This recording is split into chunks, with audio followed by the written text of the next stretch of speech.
I write a lot of 14-line poems, but they're actually, they're not rhyme-metered poems, so they're sonnets, but they're not sonnets. People that are sonneteers get mad at me because a lot of people are calling them sonnets, and they're calling them Byro sonnets.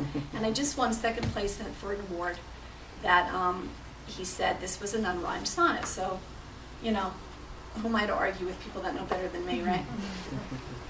So this is called Send Forth the Raven, and it's in a sonnet format. Others had gone before me. I didn't give you the attention you deserved. I tried to lie perfectly still. In my imagination, I became my imagination. You are a mountain waiting for me to appear. I practiced dying by sleeping in the bottom of an ark. While I stayed still, oh so still in my blue flight, a field filled with black angels where lonely brothers wait. You say I am a dove or a snowstorm, making the world below seem more complete. If you lift my braids' dark tributary, you'll see my roots are dark. I write notes to you on the dull back of silver foil. I wanted to bring riches to our nest. After all this waiting for land and not sky, I bring back to you an olive branch, a sweet plant growing in my mouth. I like to become animals in my poetry. I'm going to read one when I was growing up, one of my comfort books was Jane Eyre. So I just kept going back to Jane Eyre. And someone told me once I should write a poem as if I was Jane Eyre's daughter. Not Charlotte Bronte, but Jane Eyre's daughter. So I don't know if you know the story behind Jane Eyre, but you might get a sense of this.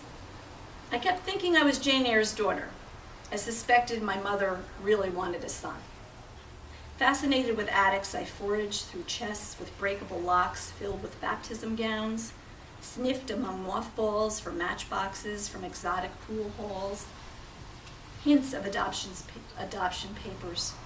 I kept thinking I was Jane Eyre's daughter, trying to find myself in the travel section of the library, searching for a honeymoon in Kathmandu. St. John bristled when I wanted our first dance to be to the tune of Sexual Healing. Everyone broke off the engagement before the ticket's non-refundable fee kicked in.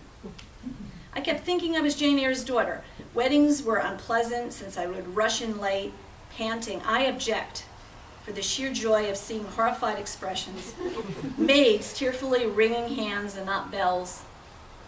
Today, as I left another thwarted nuptial, 4 fine blackbirds watched me from the wires, where I connected my rubber ball heart to my deeply anticipated his.